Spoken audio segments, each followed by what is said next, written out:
الحمد لله رب العالمين الرحمن الرحيم مالك يوم الدين إياك نعبد وإياك نستعين اهدنا الصراط المستقيم صراط الذين أنعمت عليهم غير المغضوب عليهم ولا الضالين آمين. اعوذ باللہ من الشیطان الرجیم بسم اللہ الرحمن الرحیم السلام علیکم ورحمۃ اللہ وبرکاتہ. کیسے ہیں آپ لوگ؟ الحمدللہ. آپ لوگوں کا دن کیسا گزرا؟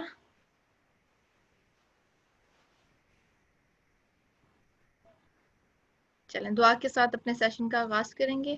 نحمد و نصلی علی رسولہ الکریم اما بعد فاعوذ باللہ من الشیطان الرجیم بسم اللہ الرحمن الرحیم رب اشرح لی صدری ویسر لی امری واحلل عقدۃ من لسانی یفقہوا قولی اللہم فقہنا فی الدین ربی یسر ولا تعسر وتمم بالخیر اللہم انفعنا بما علمتنا وعلمنا ما ينفعنا وزدنا علما ربنا زدنا علما آمین الہی آمین. آج کی دعا کو ہم دیکھ لیتے ہیں. ہمارا تھوڑا سا ٹائم کچھ ٹیکنیکل ایشوز کی وجہ سے میری طرف سے تھوڑا سا ڈیلے ہو گیا. ہمارے پاس 5 منٹ ہیں. ہم آج کی دعا دیکھ لیتے ہیں. یہ دعا جس کو کہ سید الاستغفار بھی کہا جاتا ہے، اور ہم نے ابھی پیچھے جب اعمال نامے کی بات ہو رہی تھی تو وہاں پہ پڑھا تھا کہ مومن اپنے اعمال نامے میں کیا چیز سب سے زیادہ دیکھ کے خوش ہوگا، کس چیز کی زیادتی اسے خوش کرنے والی ہے اعمال نامے میں استغفار کی. تو جتنی بھی استغفار کی دعائیں ہیں ان کا معنی مفہوم اگر ہم سمجھ لیں تو ہمارے لیے بہت آسانی ہو جاتی ہے نا. تو یہ سید الاستغفار ہے، اس کو ہم دیکھتے ہیں. اللہم انت ربی لا الہ الا انت، اے اللہ تو میرا رب ہے، تیرے سوا کوئی معبود نہیں. خلقتنی، تو نے ہی مجھے پیدا کیا، وانا عبدک، اور میں تیرا بندہ ہوں. وانا علی عہدک، اور میں وَأَنَا عَلَىٰ عَهْدِكَ وَوَعْدِكَ مَا اسْتَطَعْتُ، اور میں اپنی طاقت کے مطابق تجھ سے کیے ہوئے عہد اور وعدے پر قائم ہوں. اعوذ بک من شر ما صنعت، اور ان بری حرکتوں کے عذاب سے میں تیری پناہ چاہتا ہوں جو میں نے کی.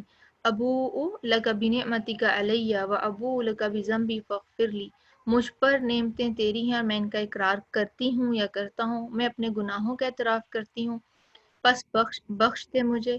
فإنہ لا یغفر الذنوب الا انت، کہ بے شک تیرے سوا کوئی گناہوں کو بخشنے والا نہیں.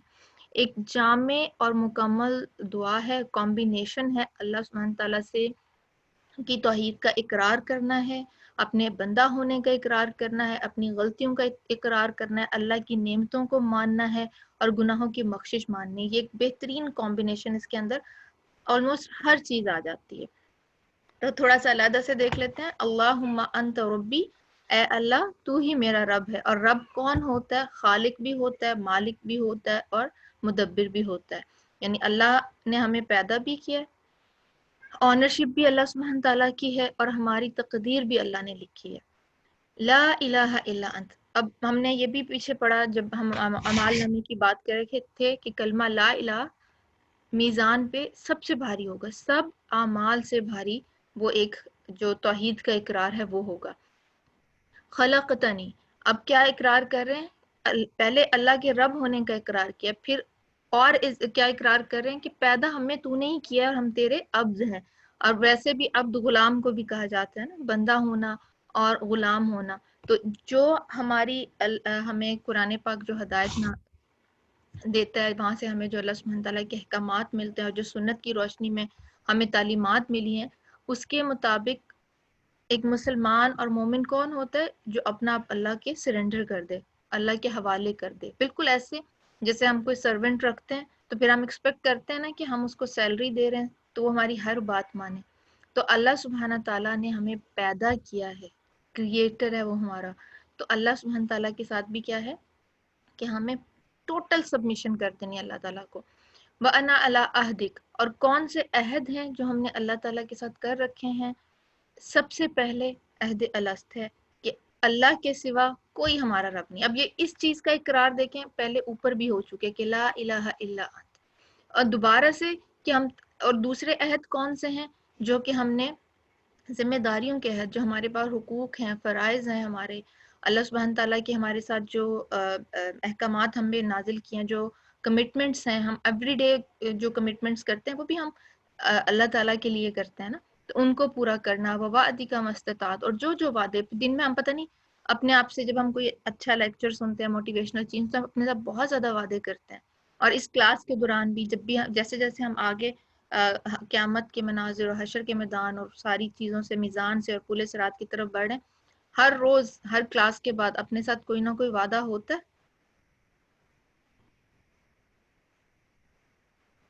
نا.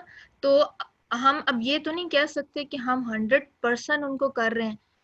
انسان ہے نا، نسیان سے بھول چک ہو جاتی ہے، تو کمی کوتاہی کے ساتھ، یعنی جتنی قدرت ہے، جتنی طاقت اللہ سبحانہ تعالیٰ ہمیں جتنی توفیق دیتے ہیں، اس کے مطابق ہم اس طاقت کے مطابق جو ہم ان چیزوں کو پورا کر رہے ہیں. اعوذ بک من شر ما صنعت، اور ان بری حرکتوں کے عذاب سے میں تیری پناہ میں آتا ہوں. بری خیر اور شر، خیر اور شر یہ دونوں فیکٹرز انسان کے اندر اللہ تعالیٰ نے رکھے ہیں نا، تو ڈیپینڈ کرتا ہے کہ کون سی چیز اوورکم ہم اپنے نفس کے حوالے اپنے آپ کو کرتے ہیں، یا ہم اللہ کے ساتھ کیے ہوئے عہد کی طرف جاتے ہیں. تو اس سے بھی کیا ہے، پناہ مانگتے رہنا کہ ہم کچھ بھی. اور بعض دفعہ ایسا ہوتا ہے کہ انسان کسی کام کو اچھا سمجھ کے کر رہا ہوتا ہے، یا خیال کرتا ہے کہ اس کا آؤٹ کم اچھا آئے گا، لیکن وہ بہت بری سچویشن ہو جاتی ہے. ایسے ہوتا ہے نا زندگی میں، عام حالات میں ہمارے ساتھ. تو اس سے کیا ہے، اللہ تعالیٰ کی مدد مانگنا اور اللہ کی پناہ میں آنا.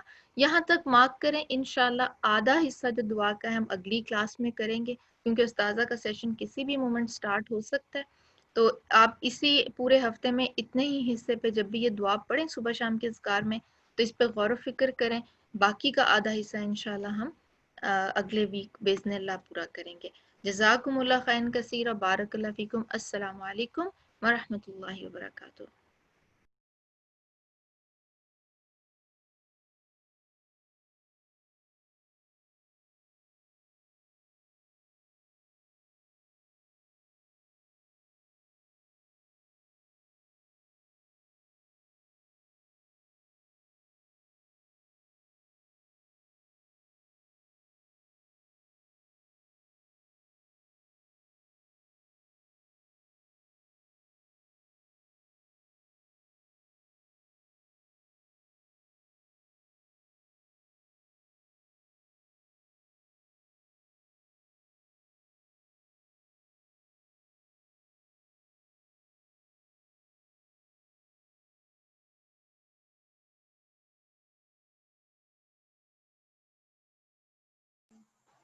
سبحان اللہ وبحمدہ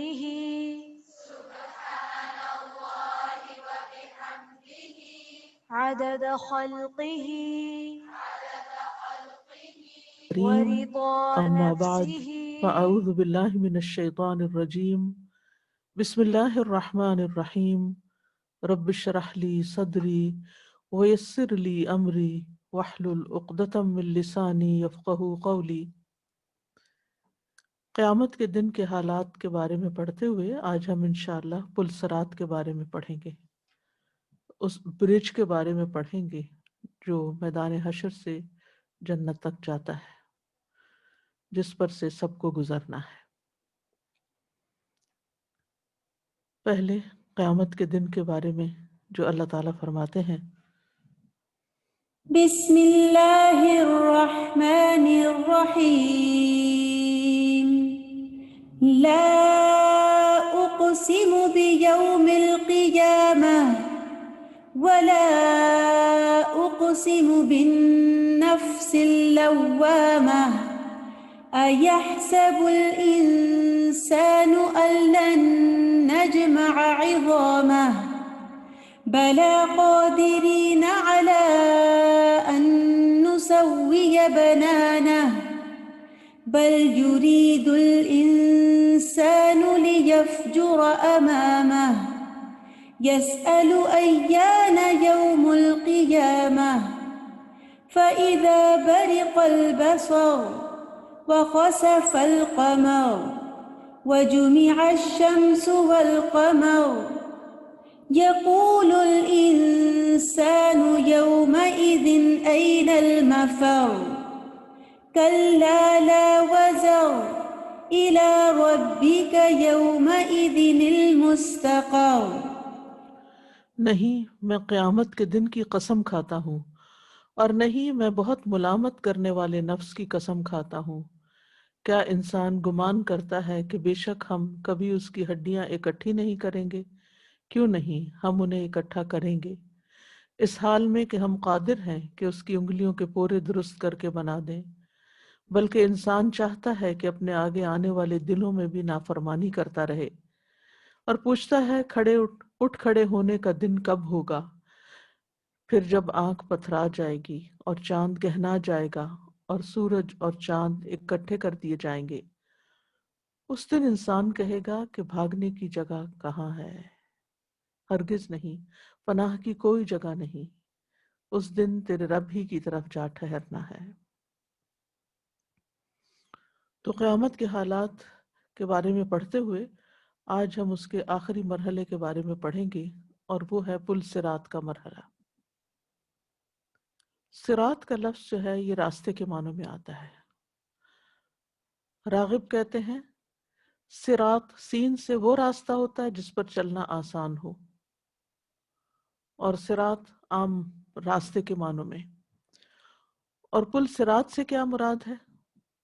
وہ کون سا برج ہے جس کی یہاں بات کی جا رہی ہے جو صراط کے اوپر ہوگا؟ اس سے مراد جہنم کی پشت پر گاڑا گیا وہ پل ہے جو جنت اور جہنم کے درمیان میں ہے، جہنم کے اوپر سے گزرے گا اور جنت تک جائے گا۔ لوگ اس پر اپنے اعمال کے مطابق گزریں گے۔ بعض لوگ آنکھ جھپکنے کی مانند گزر جائیں گے، کچھ لوگ اچکنے والی بجلی کی مانند گزر جائیں گے، اور کچھ لوگوں کو اس پل سے اچک لیا جائے گا اور جہنم میں ڈال دیا جائے گا، گزرنے نہیں دیا جائے گا۔ پل پر لوہے کی کنڈیاں ہوں گی جو لوگوں کو ان کے اعمال کے حساب سے اچکیں گی۔ جو خوش قسمت اس پل سے امن سے گزر گیا وہ جنت میں داخل ہو جائے گا۔ کفار اور مشرکین کے علاوہ جو بھی اپنے آپ کو مسلمان کہتے ہیں، ہر ایک نے پل سے گزرنا ہے، ہر ایک کا گزر ہے، چاہے وہ منافقی کیوں نہ ہو، یا پچھلے پیغمبروں کی جو امتیں ہیں ان میں سے کیوں نہ ہو جو ان پر ایمان لائے۔ یعنی کفر اور شرک کرنے والے یہاں تک نہیں آئیں گے، لیکن اس کے علاوہ جو بھی کوئی کلمہ گو ہوں گے وہ اس پل پر سے گزریں گے۔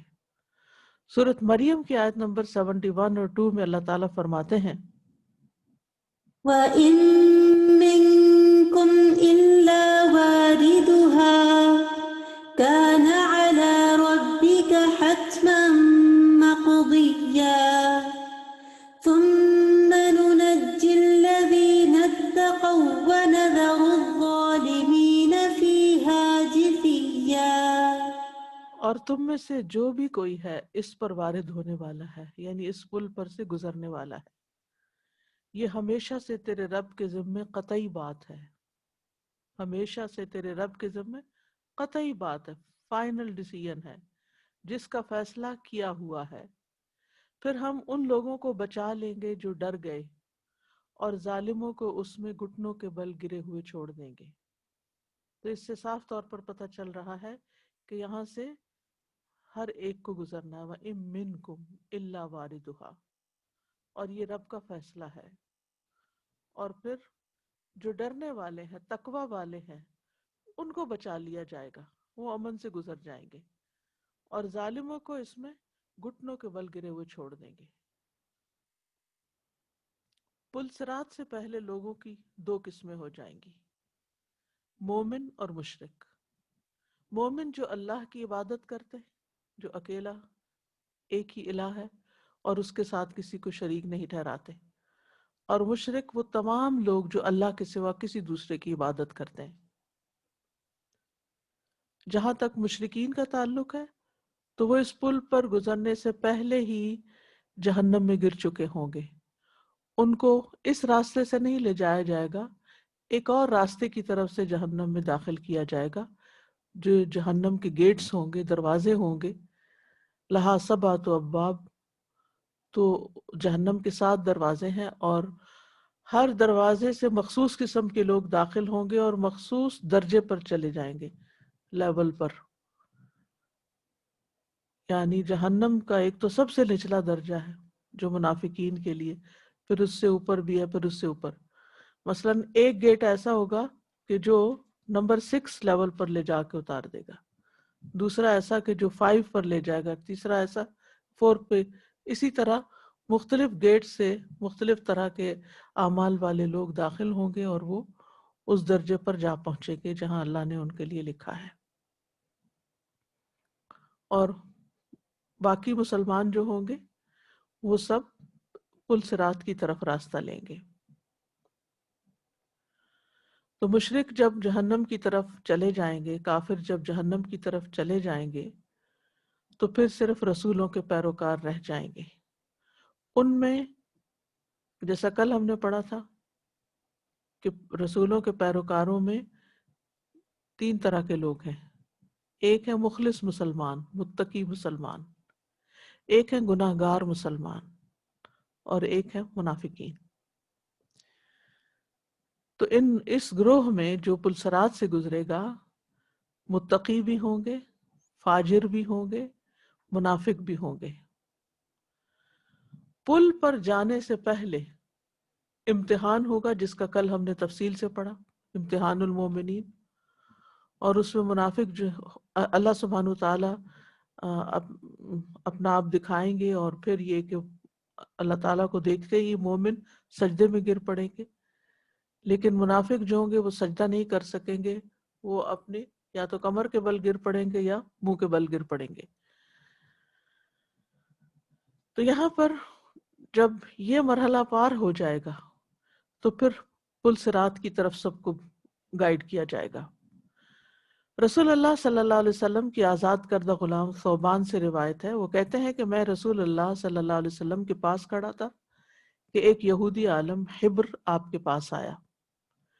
تو یہودی نے کہا جس دن زمین دوسری زمین سے بدلے گی، اور جیسے قرآن مجید میں آتا ہے نا، یوم تبدل الارض غیر الارض والسماوات، اور آسمان بھی بدلے جائیں گے، تو لوگ کہاں ہوں گے؟ تو رسول اللہ صلی اللہ علیہ وسلم نے فرمایا وہ پل سے پہلے اندھیرے میں ہوں گے. یعنی پل پر جانے سے پہلے اندھیرا چھا جائے گا، ہر شخص اندھیرے میں ہوگا. اور یہاں منافقین ایمان والوں سے پھر الگ ہو جائیں گے. عقیدہ طحاویہ کے شارح کہتے ہیں کہ یہاں پر منافقین مومنوں سے الگ ہو جائیں گے اور مومنوں سے پیچھے رہ جائیں گے، اور مومن آگے نکل جائیں گے، اور ان کے درمیان ایک دیوار کھڑی کر دی جائے گی جو منافقوں کو مومنوں تک پہنچنے سے روک دے گی. اس کا تفصیلی ذکر سورۃ الحدید میں آتا ہے، آیت نمبر 13 سے 15 تک. يوم يقول المنافقون والمنافقات للذين آمنوا انظرونا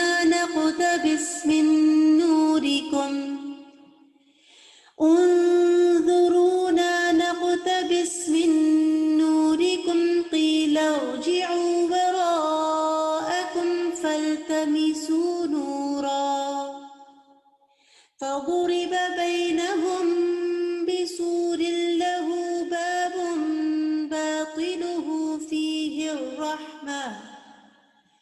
باطنه فيه الرحمة وظاهره من قبله العذاب ينادونهم ألم نكن معكم قالوا بلى ولكنكم فتنتم أنفسكم وتربصتم وارتبتم وغرتكم الأماني حتى حتى جاء أمر الله وغركم بالله الغرور فاليوم لا يؤخذ منكم فدية ولا من الذين كفروا مأواكم النار هي مولاكم وبئس المصير. جس دن منافق مرد اور منافق عورتیں ان لوگوں سے کہیں گے جو ایمان لائے، ہمارا انتظار کرو کہ ہم تمہاری روشنی سے کچھ روشنی حاصل کر لیں. مومن تو آگے آگے جا رہے ہوں گے، منافق پیچھے رہ جائیں گے. منافق ان کو کہیں گے ذرا رکو، ہمیں بھی تمہاری روشنی چاہیے، کیونکہ پہلے تو اندھیرا چھا جائے گا، پھر ایمان والوں کو ان کے ایمان کے مطابق نور دیا جائے گا، لیکن منافقین کو تو نور نہیں دیا جائے گا، تو وہ مومنوں کے نور میں چلنا چاہیں گے. کہا جائے گا اپنے پیچھے لوٹ جاؤ، واپس جاؤ، بس کچھ روشنی تلاش کرو. پھر ان کے درمیان ایک دیوار بنا دی جائے گی جس میں ایک دروازہ ہوگا، اس کی اندرونی جانب اس میں رحمت ہوگی، یعنی مومنوں کی طرف، اور اس کی بیرونی جانب اس کی طرف عذاب ہوگا. وہ انہیں آوازیں دیں گے، کیا ہم تمہارے ساتھ نہ تھے؟ وہ کہیں گے کیوں نہیں، لیکن تم نے اپنے آپ کو فتنے میں ڈالا اور تم انتظار کرتے رہے اور تم نے شک کیا اور جھوٹی آرزوؤں نے تمہیں دھوکہ دیا، یہاں تک کہ اللہ کا حکم آ گیا اور اس دغاباز نے یعنی شیطان نے تمہیں اللہ کے بارے میں دھوکہ دیا. سو آج نہ تم سے کوئی فدیہ لیا جائے گا اور نہ ان لوگوں سے جنہوں نے انکار کیا. تمہارا ٹھکانہ آگ ہی ہے، وہی تمہاری دوست ہے اور وہ بہت برا ٹھکانہ ہے. تو اس طرح مومنوں اور منافقوں کو اس پل پر الگ الگ کر دیا جائے گا. منافق کا نور بجھا دیا جائے گا، مومن نجات پا جائیں گے. رسول اللہ صلی اللہ علیہ وسلم نے فرمایا، مسند احمد کی روایت ہے، ہر انسان کو خواہ منافق ہو یا مومن ایک نور دیا جائے گا، یعنی ابتدا میں. پھر وہ پل صراط پر اس نور کے پیچھے پیچھے چلیں گے جس میں کانٹے اور چبھنے والی چیزیں ہوں گی، یعنی پل پر، جو اسے اچک لیں گی جسے اللہ چاہے گا. اس کے بعد منافقین کا نور بجھا دیا جائے گا اور مومن نجات پا جائیں گے. اب سوال یہ پیدا ہوتا ہے کہ پل صراط سے کیوں گزارا جائے گا، اس میں کیا حکمت ہے؟ ویسے بھی تو ہو سکتا تھا نا کہ اللہ سبحانہ وتعالیٰ مومنوں کو سیدھے حشر کے میدان سے جنت میں بھیج دیتے، جیسے کفار کو جہنم میں بھیجا، مومن جنت میں چلے جاتے. لیکن پھر ایک آزمائش، پھر ایک امتحان. تو یہ دراصل انسانوں کی ایمان پر، دین پر ثابت قدمی کا ایک اور امتحان ہوگا. جیسے تھوڑی دیر پہلے ایک امتحان ہوا، امتحان المومنین، جس میں سجدے میں گرنے کی بات تھی. تو اب یہاں پر پھر ایک امتحان ہے کہ سیدھے راستے پر کس نے استقامت اختیار کی. تو جو جتنا جم کے ڈٹرمینیشن کے ساتھ صحیح راستے پر دنیا میں چلے گا، اتنی ہی تیز رفتاری کے ساتھ وہاں سے گزر کے نجات پا جائے گا. اور جو دنیا میں سیدھے راستے سے استقامت اختیار کرنے کی بجائے ٹیڑھا ہو گیا اور اپنے پشت پر گناہ لاد لیے، نافرمانیوں میں لگا رہا، تو وہ پل صراط پر پہلا پاؤں رکھتے ہی لڑکھڑا کر گر پڑے گا، جہنم میں جا گرے گا. تو صراط وہ پل ہے جو جہنم کی آگ پر گاڑا جائے گا.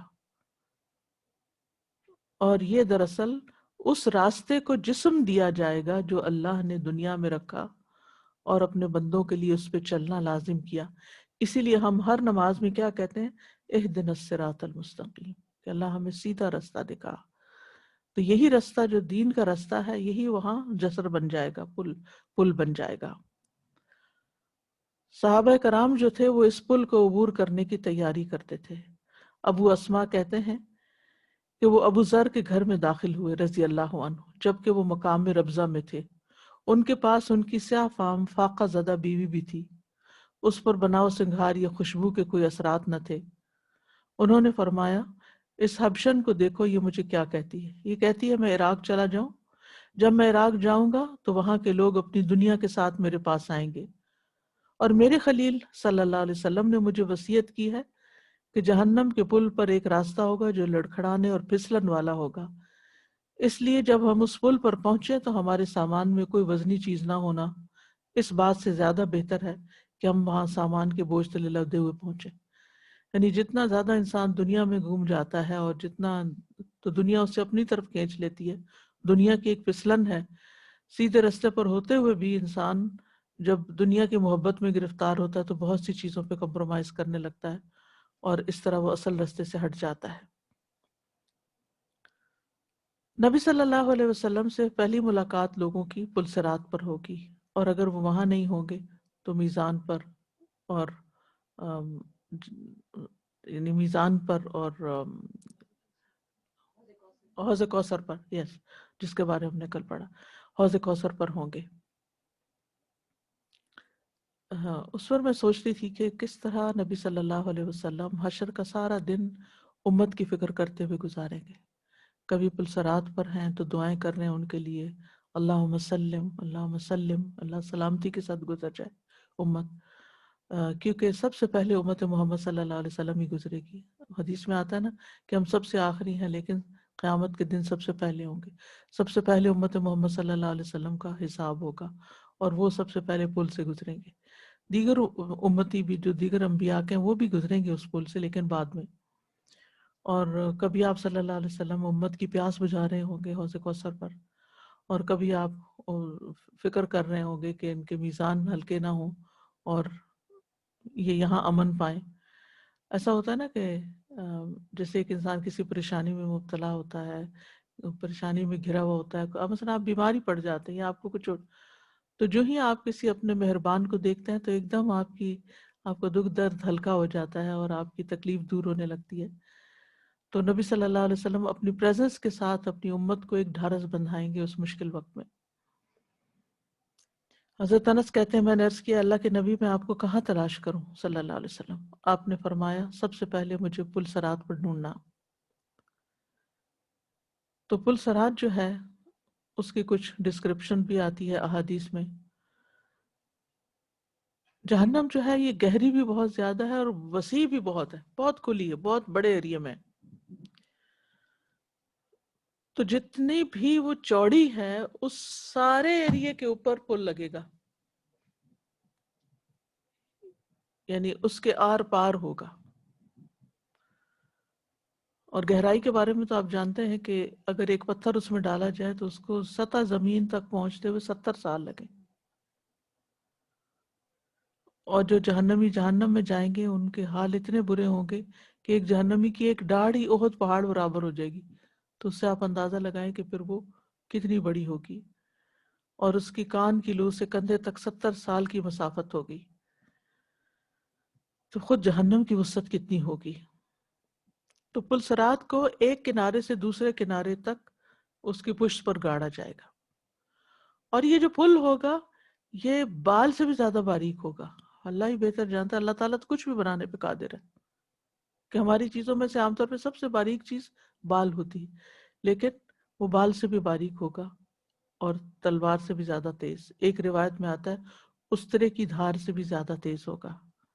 نبی صلی اللہ علیہ وسلم نے فرمایا قیامت کے دن پل صراط نصب کیا جائے گا جو استرے کی دھار کی طرح ہوگا. فرشتے پوچھیں گے اے اللہ تو کس کو یہ عبور کروائے گا؟ اللہ تعالیٰ فرمائیں گے میں اپنی مخلوق میں سے جس کو چاہوں گا. وہ کہیں گے تو پاک ہے، ہم تیری عبادت ویسی نہ کر سکے جیسا کہ کرنے کا حق ہے. سبحانک ما عبدناک حق عبادتک. اور حقیقت یہ ہے کہ ہم بھی اسی کیٹیگری میں ہیں کہ اللہ کی عبادت کا حق ادا نہیں کر سکے. صحیح مسلم کی روایت میں آتا ہے کہ بال سے زیادہ باریک ہوگا اور تلوار سے زیادہ تیز ہوگا. اور یہ بھی کہا جاتا ہے کہ ایک مرحلے تک باریک ہوگا پھر اس سے آگے کے مرحلے پہ باریک نہیں ہوگا، لیکن حقیقت اللہ ہی جانتے ہیں، یہ غیبی علم میں ہم دخل نہیں دے سکتے.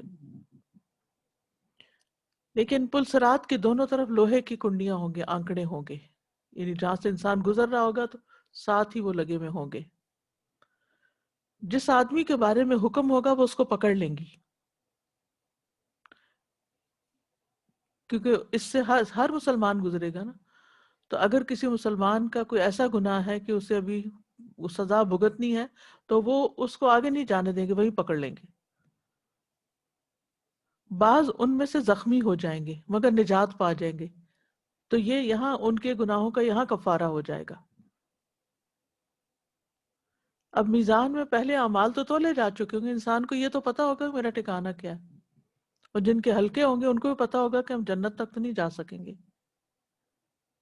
اور اسی طرح جن کے نیک اعمال زیادہ ہوں گے اور ان کے برے اعمال کم ہوں گے، پھر بھی ہو سکتا ہے کچھ برائیاں ایسی ہوں کہ جن پر پکڑ لازم ہے، لہٰذا وہ کنڈے ان کو راستے میں زخمی کر دیں گے، ان پہ سکارز آ جائیں گے، اسکریچز آ جائیں گے، چھل جائیں گے ان کے جسم، لیکن بالآخر پل پار کر جائیں گے. کچھ تو امن سے گزریں گے، کچھ چھل کے گزریں گے. بعض اوندے منہ آگ میں پھینک دیے جائیں گے.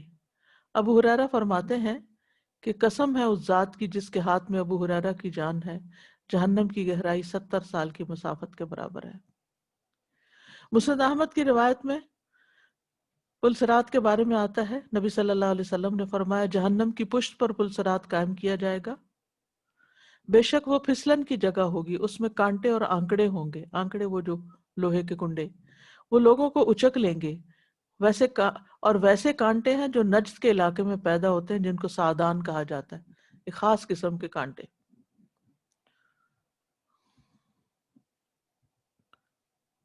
ایک اور روایت کے مطابق چوڑے کانٹے ہوں گے اور ٹیڑھے میڑے کانٹے ہوں گے. صحیح بخاری کی روایت میں ہے، نبی صلی اللہ علیہ وسلم نے فرمایا قیامت کے دن پل صراط لایا جائے گا اور جہنم کی پشت پہ لا کے رکھا جائے گا. ہم نے کہا یا رسول اللہ پل صراط کیا ہے؟ آپ نے فرمایا پھسلنے اور گرنے کی جگہ ہے، اس پر کانٹے اور آنکڑے ہیں جو چوڑے ہیں، اور ایسے ٹیڑھے میڑے کانٹے ہیں جو نجد میں ہوتے ہیں، جنہیں سادان کہا جاتا ہے. تو یہ جو اس حدیث کے الفاظ ہیں عربی کے، اس میں خطاطیف، کلالیب، حسکہ، مفلطہ، شوکتن، عقیقہ یہ اور سعدان یہ لفظ آتے ہیں. تو کلالیب جو ہے یہ قلوب کی جمع ہے، یہ لوہے کی مڑی ہوئی سلاخ ہوتی ہے، جیسے کنڈا ہوتا ہے نا آگے سے ٹیڑھا ہو جاتا ہے، اس کا سر مڑا ہوا ہوتا ہے جس پہ گوشت لٹکایا جاتا ہے. اگر آپ کبھی گوشت خریدنے گئے ہو پاکستان میں تو آپ نے دیکھا ہوگا کہ ابھی بھی یہاں بھی سلاٹر ہاؤس میں اگر آپ جائیں نا تو وہ سلاٹر کر کے تو ایک خاص قسم کے کنڈے پر وہ جانور کو لٹکا دیتے ہیں. تو اس طرح کے کنڈے ہوں گے جو ایسے پکڑ کے کھینچ لیں گے. خطاف کہتے ہیں مڑا ہوا لوہا، اس کے ساتھ کسی چیز کو اچکا جاتا ہے، جیسے چمٹا ہوتا ہے نا ایسے اٹھا لیا جاتا ہے. حسکا یہ ایک مضبوط اور ٹھوس کانٹا ہوتا ہے. اس ایسے درخت کا یہ کانٹا ہوتا ہے کہ جس کا پھل انتہائی کھردرا ہوتا ہے، اور یہ پھل جو ہے بکریوں کی اون کے ساتھ چپک بھی جاتا ہے. جیسے بکھڑے ٹائپ نہیں ہوتا، معلوم نہیں آپ نے کبھی دیکھے نہیں وہ کانٹے جو کپڑوں کے ساتھ چمٹ جاتے ہیں. مفلطہ مفلطہ سوری مفلطہ نہیں مفلطہ یہ بہت چوڑے چوڑے. عقیقہ ٹیڑھے، اور شوکت سعدان جو نجد کے علاقے کے کانٹے ہیں. تو بدوی لوگ جو ہیں وہ اپنے اونٹوں کو اس چراگاہ کے پاس چراتے ہیں جس میں کانٹے نہیں ہوتے، جس میں سعدان کانٹے نہ ہوں، تاکہ اونٹوں کو تکلیف نہ ہو. تو نبی صلی اللہ علیہ وسلم نے سعدان کے کانٹوں کو، چونکہ وہ لوگوں نے دیکھا ہوا تھا، اس سے تشبیہ دے کے لوگوں کو سمجھایا کہ کس طرح وہ کانٹے جو ہیں وہ یا آنکڑے جو ہیں وہ جسم میں چبھ جائیں گے اور جسموں میں پیوست ہوں گے، اور وہ جب ان کو کھینچا جائے گا تو وہ نکلیں گے نہیں بلکہ جہنم میں گرا دیں گے جس کو وہ پکڑیں گے.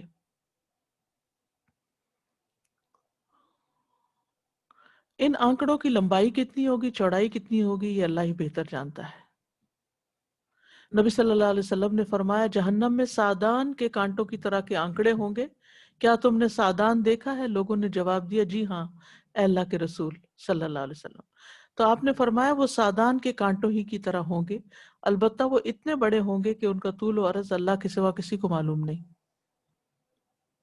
وہ لوگوں کو ان کے اعمال کے بدلے میں اچک لیں گے، تو ان میں سے کچھ وہ ہوں گے جو اپنے عملوں کے ذریعے سے ہلاک ہوں گے، یعنی کچھ لوگ، اور اپنے عمل کی وجہ سے جکڑے جانے والے ہوں گے، ان میں بعض کے ٹکڑے کر دیے جائیں گے یا بدلہ دیے جائیں گے۔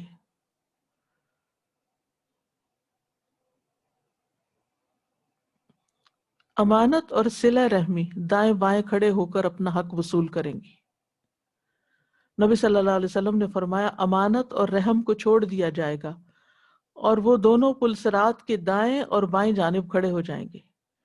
یعنی اگر کسی نے امانت میں خیانت کی، چاہے وہ وقت کا ہو، چاہے مال ہو، چاہے کسی کی کوئی چیز ہو، اور رحم یعنی صلہ رحمی نہ کی، رشتہ داروں کے ساتھ برا سلوک کیا یا ان کے ساتھ کاٹ لیا، تو وہ وہاں اپنا حق لینے کے لیے ایک طرح سے کھڑے ہوں گے۔ اس شکل میں وہ دونوں پلسرات کے دائیں بائیں کھڑے ہو جائیں گے۔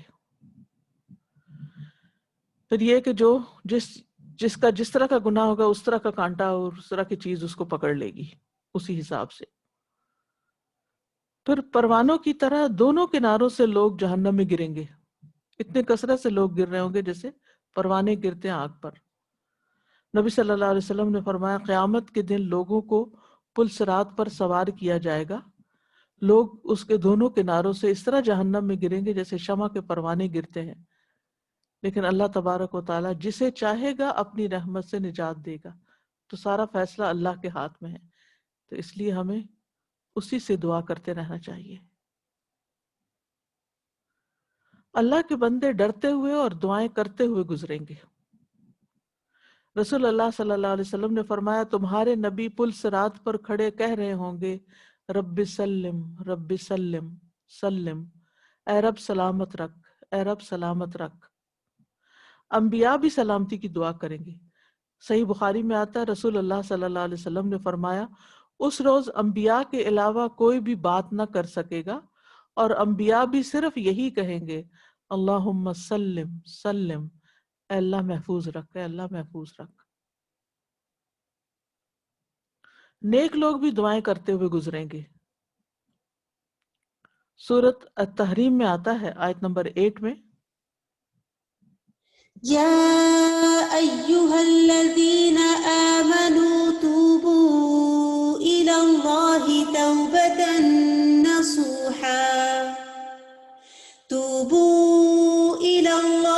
توبة نصوحا عسى ربكم أن يكفر عنكم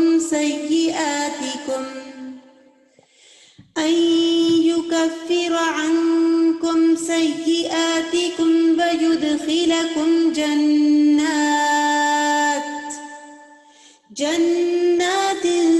تجري من تحتها الأنهار يوم لا يخزي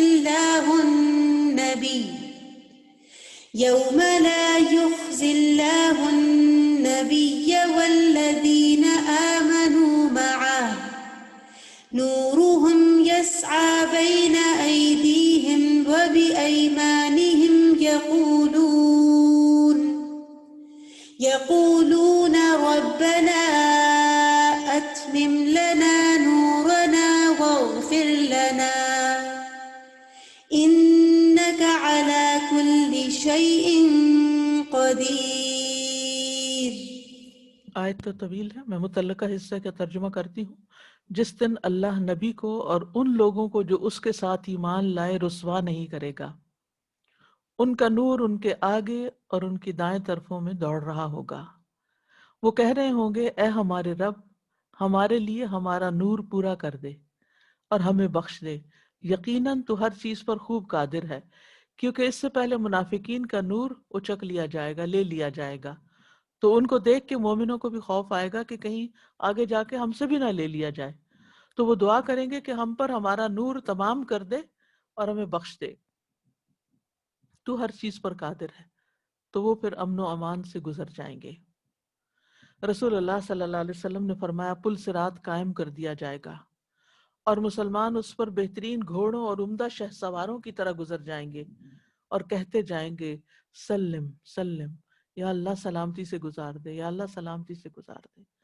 کبھی ایسا ہوتا ہے نا کہ ڈرائیونگ کرتے ہوئے یا سفر پر کوئی مشکل رستہ آ جاتا ہے، کوئی پگڈنڈی آ جاتی ہے، یا کوئی برج آ جاتا ہے، یا کوئی بہت تنگ سڑک آ جاتی ہے، یا کوئی خوفناک چیز سامنے آ جاتی ہے تو انسان کے منہ سے سلامتی کی دعائیں نکلتی ہیں. تو یہ راستہ بھی، یعنی جتنے بھی آج تک آپ نے تنگ سے تنگ اور مشکل سے مشکل راستے دیکھے، ان سب سے مشکل راستہ ہے جس پر ہر کوئی سلامتی کی دعا پکار رہا ہوگا. کبھی آپ بچپن میں دیوار پہ چلے ہوں گے، بچوں کو شوق ہوتا ہے نا مختلف طرح کے ایسے کام کرنے کا، جو تو یا پھر آپ گزرتے ہوئے کسی تنگ سے پل کے اوپر سے پیدل گزرے ہوئے ہوں گے راستے سے، آپ دیکھیے کہ دیوار ہو یا چھت ہو یا اونچی جگہ سے تو نیچے دیکھنا ہی ایک انسان کے اندر سنسنی پیدا کر دیتا ہے. آپ اگر تصور کریں نا اس وقت بھی کہ آپ ایک پتلی سی دیوار کے اوپر کھڑے ہیں اور نیچے وہ گہرائی ہے، تو انسان کا دل باہر آتا ہے. تو کہا یہ کہ وہ جہنم کے اوپر پل ہوگا اور اتنا باریک ہوگا کہ نظر بھی مشکل آئے گا، تو وہ اس پر سے گزرتے ہوئے انسان کے دل کا عالم کیا ہوگا، اور اس وقت بلا اختیار منہ سے سلامتی کی دعا نکلے گی. فرشتے بھی سلامتی کی دعا کریں گے. نبی صلی اللہ علیہ وسلم نے فرمایا لوگ جہنم کے پل سے گزریں گے. آپ نے اس کا ذکر کرتے ہوئے کہا پل کی دونوں جانب فرشتے ہوں گے جو کہہ رہے ہوں گے اللہم سلم سلم. انبیاء کہہ رہے ہیں، نبی صلی اللہ علیہ وسلم کہہ رہے ہیں، ایمان والے کہہ رہے ہیں، دعائیں مانگ رہے ہیں، فرشتے دعائیں مانگ رہے ہیں. تو یہ آخری مرحلہ ہے، لیکن بہت مشکل مرحلہ ہے. لوگوں کے گزرنے کی کیفیت کیا ہوگی؟ سب سے پہلے نبی صلی اللہ علیہ وسلم اور ان کی امت کا گزر ہوگا. آپ نے فرمایا، نسائی کی روایت ہے، سب سے پہلے پل پر سے میں گزروں گا. رسول اللہ صلی اللہ علیہ وسلم نے فرمایا پل صراط جہنم کے بیچوں بیچ رکھا جائے گا اور میں اپنی امت کے ساتھ اس سے گزرنے والا سب سے پہلا رسول ہوں گا. پھر اس کے بعد گزرنے کی اجازت فقراء مہاجرین کو ہوگی. ایک یہودی نے سوال کیا رسول اللہ صلی اللہ علیہ وسلم سے کہ لوگوں میں سب سے پہلے اس پل پر سے گزرنے کی اجازت کس کو ہوگی؟ آپ نے فرمایا فقراء مہاجرین کو. پھر یہ کہ اعمال کے مطابق رفتار ہوگی، یعنی گزرنے کی جو رفتار ہوگی وہ عمل کے مطابق ہوگی. آپ نے فرمایا تم میں سے پہلا آدمی بجلی کی طرح گزر جائے گا. بجلی ہو یا لائٹ ہو، اس کی رفتار کتنی تیز ہوتی ہے جب بجلی کونتی ہے، ایک لمحے میں وہاں سے وہاں تک جاتی ہے. اس کے بعد وہ لوگ پل صراط سے گزریں گے جو آندھی کی طرح گزر جائیں گے، تیز ہوا. اس کے بعد پرندوں کی رفتار سے گزریں گے. اس کے بعد آدمیوں کے دوڑنے کی رفتار سے گزریں گے، اور ہر آدمی اپنے اعمال کے مطابق رفتار سے دوڑے گا. سنن ترمذی میں بھی رفتاروں کے بارے میں آتا ہے. سدی کہتے ہیں میں نے مرہ ہمدانی سے اللہ تعالیٰ کے اس فرمان کے بارے میں پوچھا وَإِن مِّنكُمْ إِلَّا وَارِدُهَا، اور تم میں سے جو بھی ہے اس پر وارد ہونے والا ہے. تو انہوں نے مجھے یہ حدیث سنائی کہ عبداللہ بن مسعود نے ان لوگوں سے بیان کیا کہ رسول اللہ صلی اللہ علیہ وسلم نے فرمایا لوگ جہنم میں داخل ہوں گے، پھر اپنے اپنے اعمال کے مطابق اس پل سے گزر جائیں گے. یعنی جنت میں جانے کے لیے جہنم میں داخل ہوں گے. جہنم میں داخل ہونے سے مراد اس پل کے اوپر سے گزرنا ہے.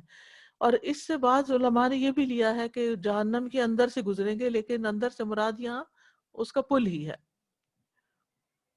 پہلا گروہ جن کے اعمال بہت ہی اچھے ہوں گے، بجلی کی چمک کی تیزی سے گزر جائے گا، پھر ہوا کی رفتار سے، پھر گھوڑے کے تیز دوڑنے کی رفتار سے، پھر سواری لیے اونٹ کی رفتار سے، پھر دوڑتے شخص کی طرح، پھر پیدل چلنے والے کی رفتار سے. ابن مسعود کی روایت ہے پل صراط تلوار کی تیز دھار کی طرح پھسلانے والا اور ڈھلوانی ہے. لوگ اپنے ایمان کی نور کے حساب سے اس پر سے گزریں گے. کچھ اس پر سے ایسے گزریں گے جیسے ستارہ ٹوٹتا ہے، ٹوٹ کے ایک دم نیچے گرتا ہے نا، اتنی تیزی سے. کچھ اس پر سے آنکھ جھپکنے کی دیر سے گزر جائیں گے، کچھ تیز ہوا کی طرح، کچھ آدمی کے تیز چلنے کی طرح. سب لوگ اپنے اپنے اعمال کے حساب سے گزریں گے.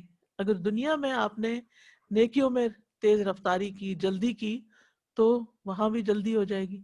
اور دنیا میں اگر سستی دکھائی، کوتاہی دکھائی، تو پھر وہاں اسی حساب سے.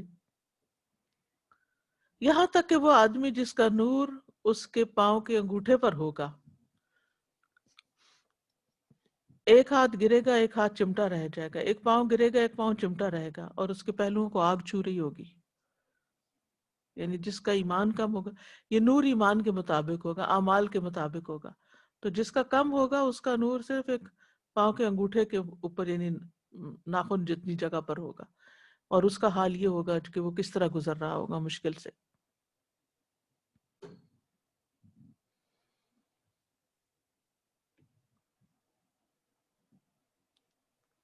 تو بالآخر وہ پہنچ جائے گا دوسری طرف، یعنی راستے میں آگ بھی اس کو پہنچے گی، کبھی وہ اس کا پاؤں اٹکے گا، کبھی پہلو اٹکے گا، کبھی ہاتھ کسی کنڈے میں پھنس جائے گا، پھر چھڑائے گا، زخمی ہو جائے گا، پھر ٹوٹتا پڑتا آخر کار انتہائی مشقت کے ساتھ دوسرے کنارے پہ پہنچے گا.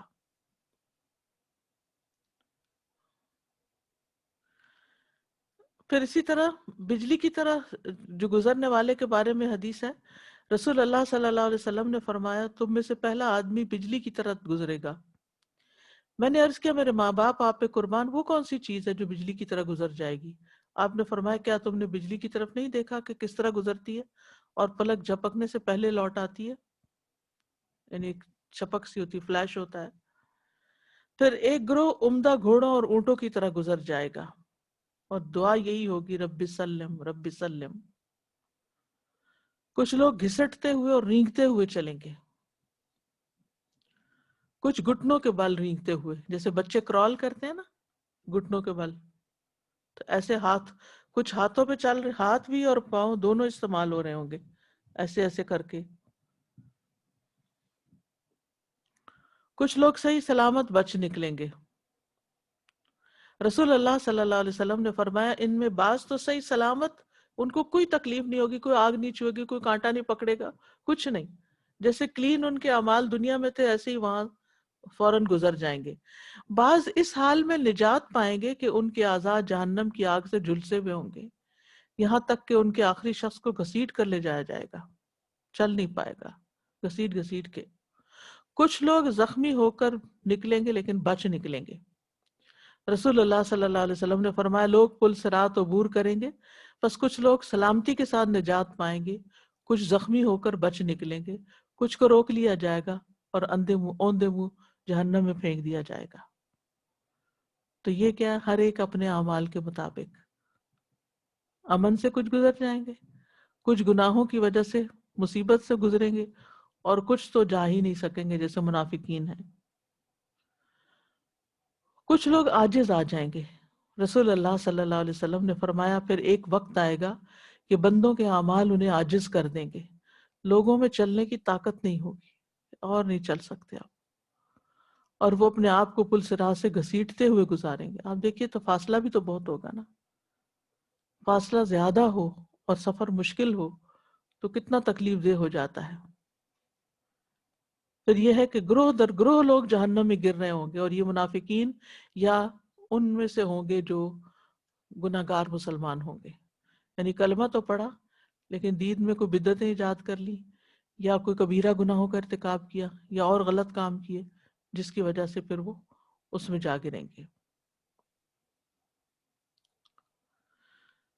رسول اللہ صلی اللہ علیہ وسلم نے فرمایا صراط قائم کر دیا جائے گا، پل صراط، اور اس مسلمان اس پر بہترین گھوڑوں اور عمدہ شہ سواروں کی طرح گزر جائیں گے، کہتے جائیں گے سلم سلم، صرف جہنمی رہ جائیں گے، انہیں فوج در فوج پھینکا جائے گا جہنم میں. ان سے پوچھا اور اس سے پوچھا جائے گا کہ کیا تو بھر گئی؟ جس سورۃ قاف میں آتا ہے نا یوم نقول لجہنم حل امتلأت وتقول حل من مزید، اور وہ کہے گی کیا کچھ اور بھی ہے؟ پھر اس سے پوچھا جائے گا کیا تو بھر گئی؟ وہ کہے گی کیا کچھ اور بھی ہے، حتیٰ کہ رحمان اس میں اپنا قدم رکھ دے گا اور جہنم کے حصے سکڑ جائیں گے، اور وہ کہے گی بس بس، یعنی بالکل فل کر دی جائے گی. نجات پانے والے پہلے گروہ کے چہرے 14ویں رات کے چاند کی طرح ہوں گے. رسول اللہ صلی اللہ علیہ وسلم نے فرمایا نجات پانے والے مسلمانوں کا پہلا گروہ اپنے چہروں میں 14ویں رات کے چاند کی طرح ہوگا. یہ 70,000 لوگ ہوں گے اور ان کا کوئی حساب نہ ہوگا. اللہ ہمیں ان میں شامل کر دے. پھر نجات پانے والے اس ستارے کی مانند ہوں گے جو آسمان میں سب سے زیادہ روشن ہو. پل پار کرنے والے آخری انسان کی شکر گزاری. عبداللہ بن مسعود کہتے ہیں کہ نبی صلی اللہ علیہ وسلم نے فرمایا سب سے آخر میں جنت میں داخل ہونے والا وہ آدمی ہوگا جو پل صراط پہ چلتے ہوئے کبھی اوندا گر جاتا ہوگا، کبھی چلنے لگتا ہوگا، کبھی آگ کی لپیٹ اسے جھلسا دے گی۔ جب پل عبور کر چکے گا تو پلٹ کر اس کی طرف دیکھے گا، کہے گا تبارک الذی نجانی منکی لقد آتانی اللہ ما لم یؤت احدا من الاولین والآخرین۔ بڑی بابرکت ہے وہ ذات جس نے مجھے تجھ سے نجات دی، اللہ نے یہ مجھے ایسی نعمت عطا فرمائی جو اولین و آخرین میں کسی کو نہیں دی۔ یعنی وہ اتنا شکر گزار ہوگا کہ اس نے پار کر لیا ہے۔ اب آپ کچھ کہنا چاہیں، پھر اس کے بعد نور دینے والے اعمال کا ذکر ہوگا۔ ناہید کو دیجیے۔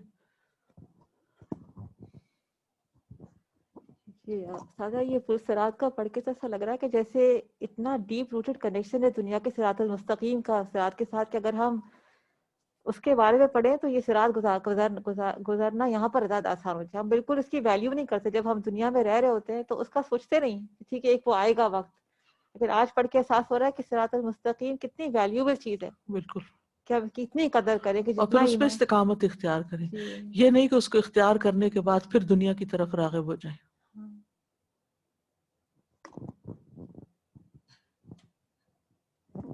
السلام علیکم۔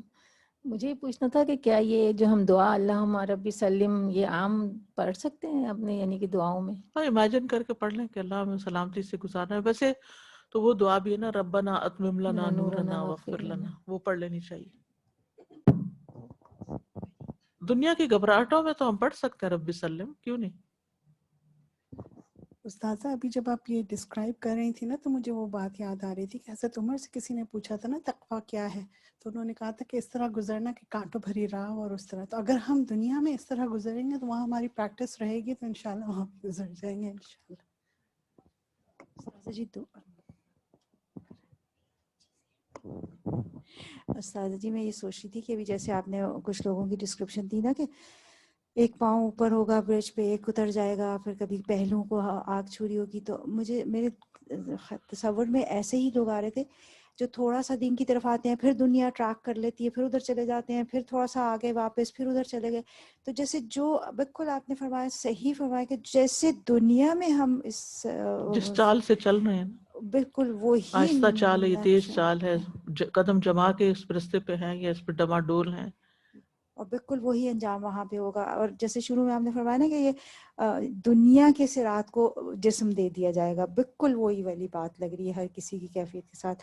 اور ایک سوال استاذہ جی یہ تھا کہ جیسے آپ نے کہا نا کہ دو چیزیں کھڑی ہوں گی اپنا حق مانگنے، امانت اور صلہ رحمی۔ صرف تو صلہ رحمی میں تو جیسے بار بار ہوتا ہے کہ اگر کبھی کوتاہی رہ گئی تو اب ہم اس کو کریکٹ کر لیں، تو یہ جو امانت والی بات ہے، جیسے کبھی اللہ نہ کرے نہیں تھا علم اتنا تو وقت میں ہو گئی، جیسے پیڈ ٹائم ہوتا ہے آپ کا، اس میں آپ نہیں کر پاتے، چاہے وہ کوئی آپ دینی ادارے سے اٹیچڈ ہیں یا ایون دنیا کے بھی ادارے سے اٹیچڈ ہیں، تو اس کے لیے پھر کیا کفارہ؟